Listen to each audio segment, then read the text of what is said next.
Hey there, welcome back to the Business Freedom Podcast. This is Lars Hedenborg, founder of Real Estate B School and co-founder of High Performance Real Estate Advisors. So I'm going to do a two-part podcast series here, and it's an interview I did with one of our members, Dave Hook, who's been in our community probably over 4 years. When he started, his wife, Jenny, was pregnant with their first, and they have 3 children now. He started out as just working 70, 80 hours a week and doing really good, selling about 70 to 80 homes a year. And the challenge was just the amount of hours and the stress and all that. And last year he did about 2.4 million GCI on the right economic model, profitably out of production, has amazing leaders in his small team in Central PA. And he breaks down 4 things that he's done to pivot his business that are timely, because I don't think this crisis is going away. And so I'm calling this episode, How to Pivot Your Finances and Leadership in a Crisis. So this is part 1. Part 2 is going to be how to pivot your productivity and communication in a crisis. So before I let you into that conversation, we just launched our Business Foundations program. There was a missing piece of Real Estate B School. It was to allow folks that hadn't quite reached, our entry level point was 500,000 GCI, which is about 1% of agents across the country. And for those of you that want to build a business that's sustainable and leveraged and systems driven and profitable and doesn't rely every bit of it on you, our Business Foundations program is the place to go and the place to be. I would head over to getbusinessfoundations.com. That's getbusinessfoundations.com. And there is a replay of a webinar on that page, which, you can watch the webinar, really good information. I break down what's in the program toward the end of that webinar. So getbusinessfoundations.com and stay tuned for the first part of the interview with Dave Hook. I asked our next guest to join us. He has been in our world. He'll probably tell me here in a second. It feels like a long time, at least 4 years. And I've just appreciated watching his journey personally and professionally, and watching him just elevate folks in his business and just do it, seemingly with a whole bunch of grace and just really been impressed by this guy. He's challenged me personally in so many ways, and just runs a really good business. And it wasn't always like that. And so I want to spend a little bit of time with Dave Hook today, and he's going to take us through some of what he's been, failing fast through as his state completely shut down real estate. And, one of the things I admire in him is his ability to focus and get the next most important thing done. I think as business owners, I know we get distracted all the time with things that are not going to move our freaking business forward.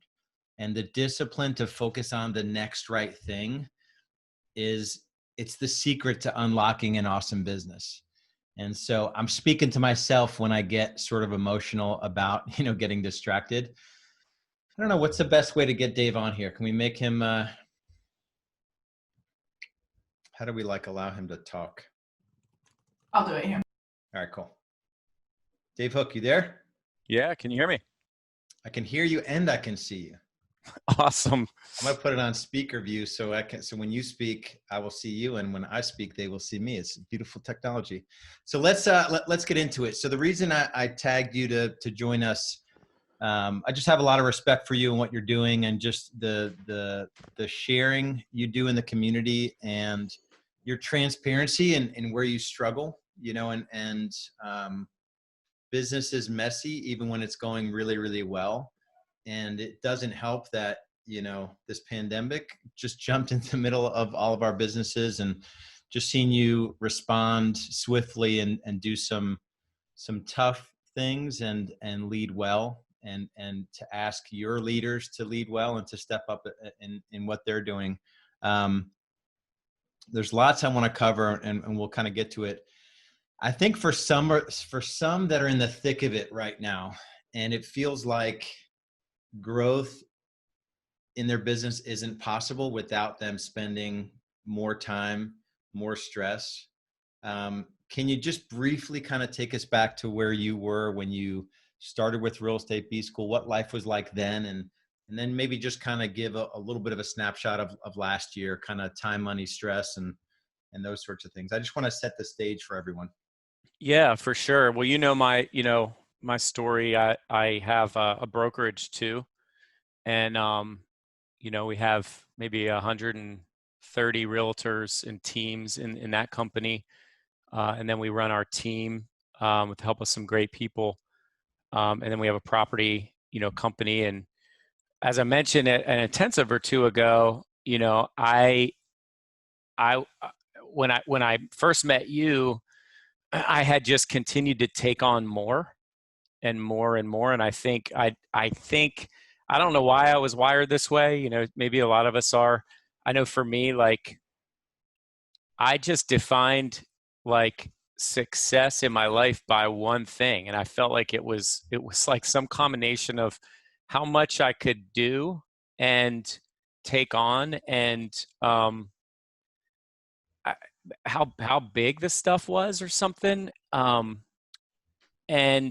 there was a point, I think it was probably 2014, going into 15, where I was back to working 80 plus hour weeks sometimes. And it was we were having our first child. Jenny was having Henry. And I was exhausted, and doing everything, every decision had to come through me.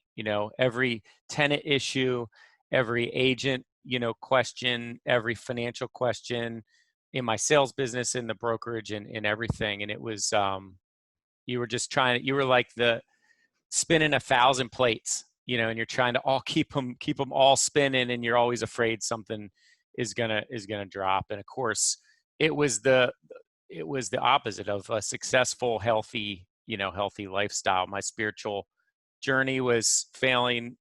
My marriage was good, but it wasn't sustainable. Like that life wasn't the next 30 years. So I was thinking about quitting real estate altogether and actually getting into something completely different. Another story, but you and I got to talking, and I just decided to trust that I was going to do this thing treat my business differently, and kind of set it up differently. And if it didn't work, it didn't matter, because I was going to get out of it anyway. Right. And so we started this journey together in 2015, I think, with Real Estate B School. And, fast forward to, I was doing all the production in my sales business, and managing the whole brokerage. And fast forward to last year, just as of actually really recently, we've transitioned all the properties. Someone else is totally managing that. And I have a CEO who's running the whole brokerage. And for my sales business, it's better than it's ever been. I think when we started with you, it was, maybe 55, 60 sides with me doing everything. And then now we have a leadership team who's awesome. Great leadership development program. I just couldn't be prouder of them. And they essentially, sales director, operations director, lead ISA, marketing director, run the company. And I'm down to what I consider a normal work week. So 40-hour work week, and home with Jenny every day at 5:45. Because of the boardroom interviews, it's no longer 6:15, so it's 5:45. And I'm not doing work at all on the weekends. Is family time. And so it's just a whole different thing. And now we're, last year I think we, our production went from the 55 or so to 255. And I'm not in the client meetings anymore, and also not in the day-to-day business like it once was. So it's been a heck of a journey over the last 4 or 5 years. Yeah. And I want to get into some of the things you've done here. And some of it really has been over the last, few years. Some of it has been more acute to what's going on with COVID.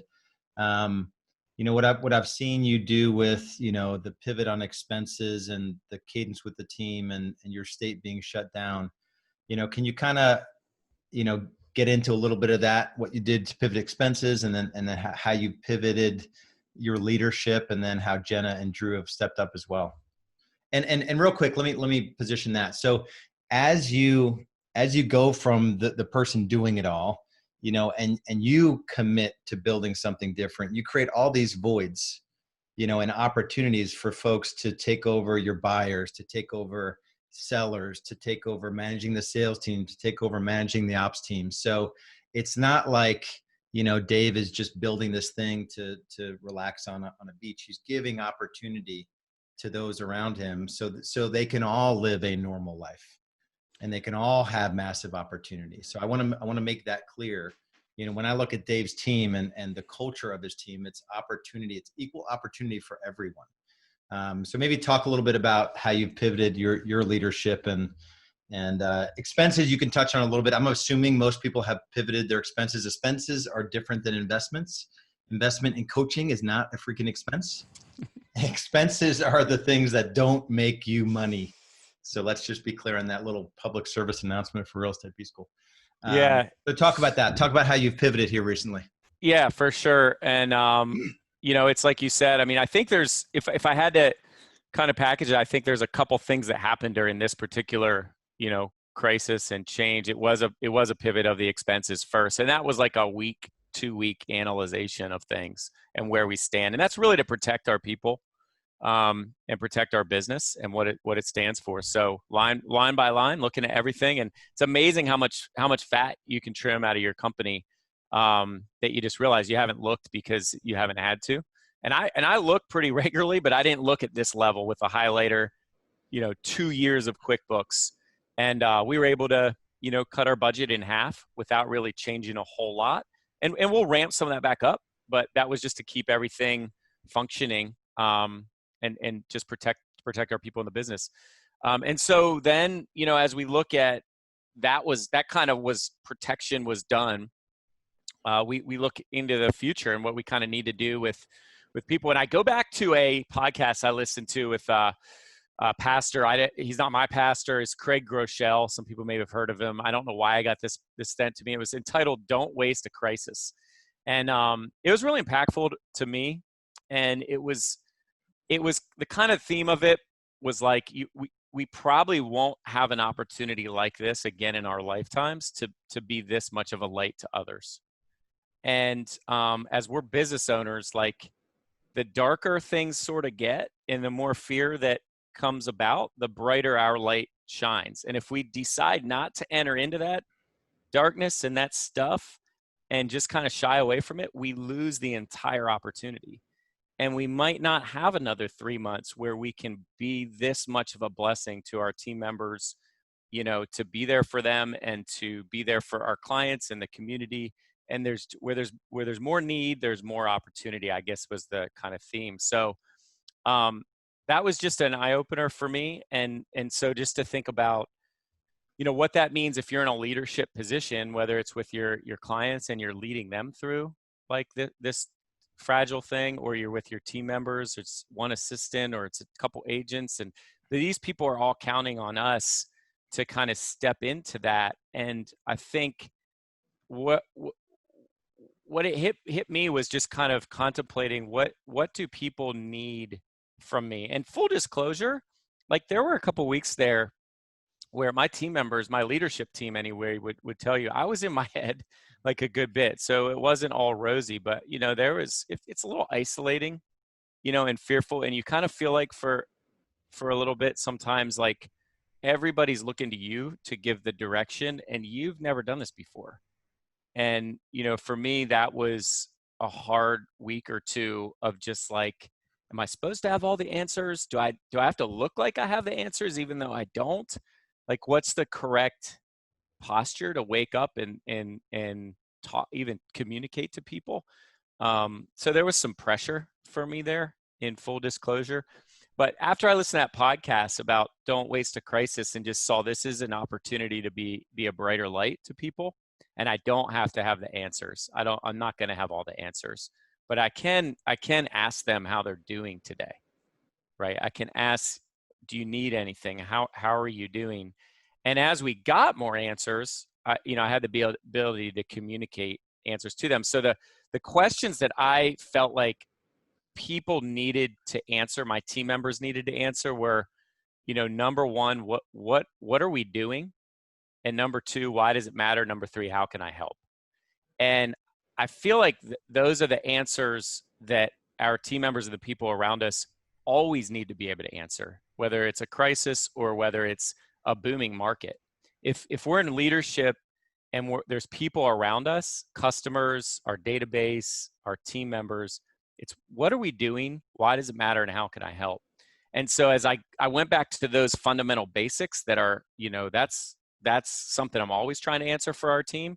I'm like, that hasn't changed just because this crisis has changed. So to answer your question, it was just reaffirming to our leadership team in an offsite meeting, and then in speaking with them, what are we doing? Well, our core passion is to enrich lives. And that's always been what we're doing. And that's not changing just because the market's changed. So we're here to enrich lives in the way that we speak to people, in the way that we check in with people, in the way that we serve people, whether it's our teammates or our communities. And then why does it matter? The only thing that changed about why that matters was that it mattered more because of the need than it did before. And so, it's just a matter of like, we went in, I think, to this whole crisis, and fortunately we had a leadership offsite meeting. So our quarterly leadership meeting, and we got to kind of unpack a lot of that as a leadership team, and just have some really vulnerable conversations about what's most important during this time to our team members, where are the needs, where are the opportunities we can step into. And so we're just able to take our core passion to enrich lives and then, kind of double down on that because there was more need around us. And then how can I help? In that meeting, we were able to redefine and triage the company like we always do. And we use the REBS key drivers worksheet to do that. So we rate the health of each department in our company. And so, a talk I gave a couple years ago was every business has, marketing, sales, you could bucket those two together or separate, operations and client care, finance. And then I always add on to that ourselves, right? And the health of me and my family and how much sleep I'm getting and all that. And when you can go around as a team and kind of triage that and rate those departments and its health on a scale of 1 to 10, I think it just reveals, collectively where we need to put our energy. And that defines the answer of how can I help? So we know what we're doing. We know why it matters. And so those first two didn't really change because there's a crisis. What we're doing, why it matters. What changed was how can I help? And so our strategy to enrich lives and meet the opportunity that's out there with our team members and their clients and the customers. And so we were able to triage the company and realized that, there's areas of our business that are going to suffer because there's a change in the market and there's uncertainty out there. And this was an opportunity that we'd probably never have had things not been shut down in our state, to work on systems and projects that we never would have had time to do before. And so we always try, I think we're tempted to evaluate the health of our company. I know I have been, based on number of transactions and sales, right, in GCI. But the truth is that the health of our company, you and I talked before, there was a year where I said, I think I'm going to maybe lower my goal on sales, and increase the number of systems we're going to put into our business this year. And so you can have a year where you lower your goal on sales for the sake of creating extra margin in your balance sheet, or creating extra, systems in your operations department, or just creating a date night for you and your spouse, and creating a different routine where you're able to work out and get a better mental state personally and be there for your kids. And I want to stop you there for a second. And you actually did a whole session on that, I think in Charleston. And I want to make sure everyone heard that.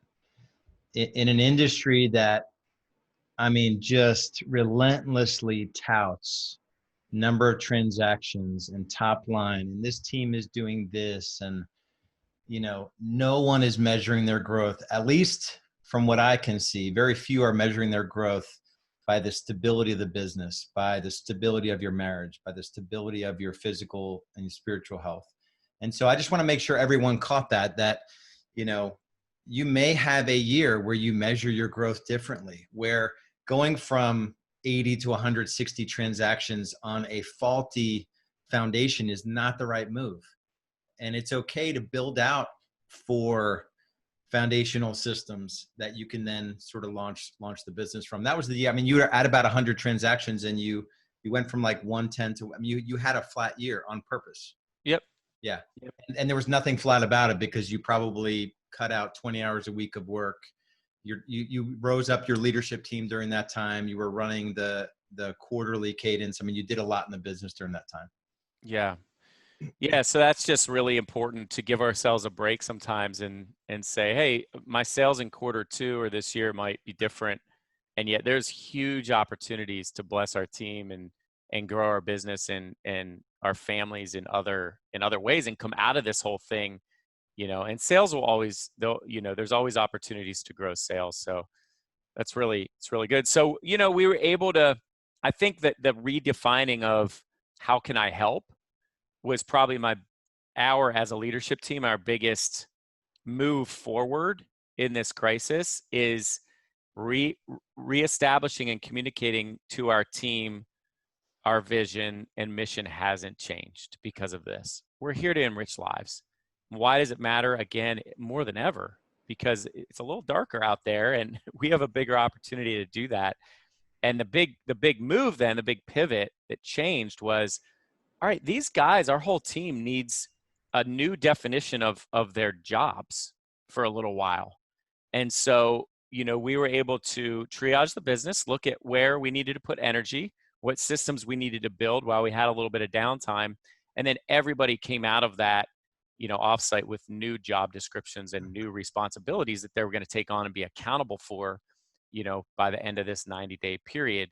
And then that trickled down to our agents, and our sales director just did an awesome job of Drew on our team, of meeting with our agents and recognizing that we can't do physical real estate.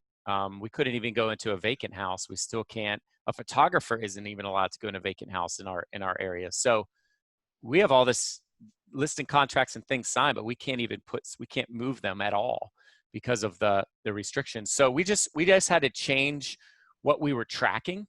And so we went from, tracking on our scorecards and our agent accountability. They were used to getting on a dialer every morning and doing, lead gen, but no new inventory meant our call volume and leads were cut by about 75%. So we had to redefine what the agents were working on. And so instead of being accountable in the morning meeting to the same things they always were, we brainstormed as a team what new things we could be accountable for, and found ways to have wins. And I think how can I help was just really well redefined by our leadership team. And I think that's been helpful through this process. And it was a good reminder to me that people want to be led, and they want to know what their jobs are and how they can help. People really do. And I used to, I feel like, try to do everyone's job.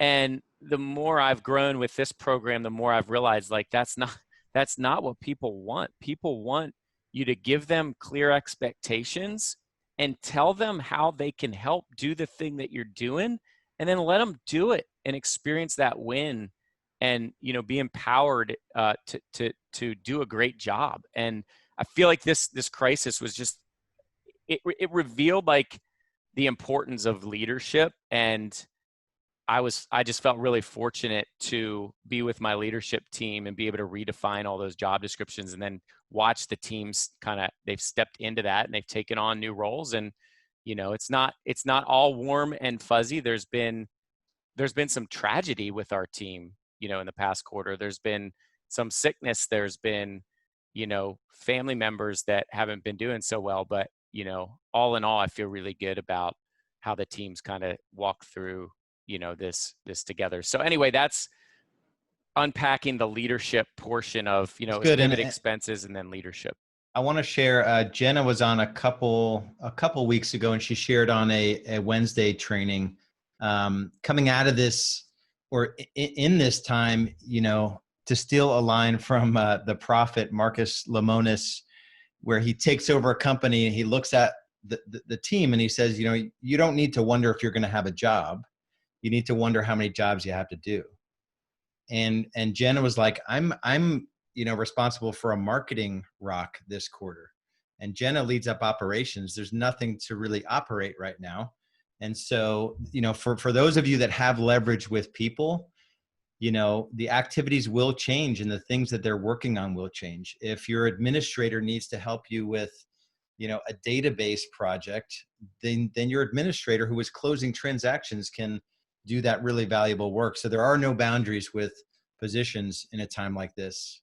So I wanted to mention that. You kind of touched on it, but it's really practical. Like, this has to be done to move the business forward. Who can do it? Yep. And that's exactly what happens. Our TCs have rocks, and they're related to database work and marketing and things that they aren't used to doing, but they know what to do and how they can help. And that's really important to them. And they're proud to be able to help, which is important to us to give them some direction. Thanks for listening to the Business Freedom Podcast. If you're getting value from the podcast, would you please leave us a 5-star review and share it with others who might benefit from the content I'm sharing? And if you're ready to scale your real estate business sustainably and profitably, there are a couple options for you. If you're doing under $500,000 in annual GCI, our Business Foundations program is for you. Head over to getbusinessfoundations.com. That's getbusinessfoundations.com. and learn how you can make the shift from overwhelmed real estate agent to true business owner. If you're doing more than $500,000 in annual team GCI, there's our graduate program designed for top producers and team leaders who want to grow their team and scale their business. If that's you, go to realestatebschool.com and apply for a free business growth strategy session. No matter where you are in your business growth journey, we have the tools, systems, strategies, training, and coaching to get you where you want to be. Remember, only you can create your future, so take action now.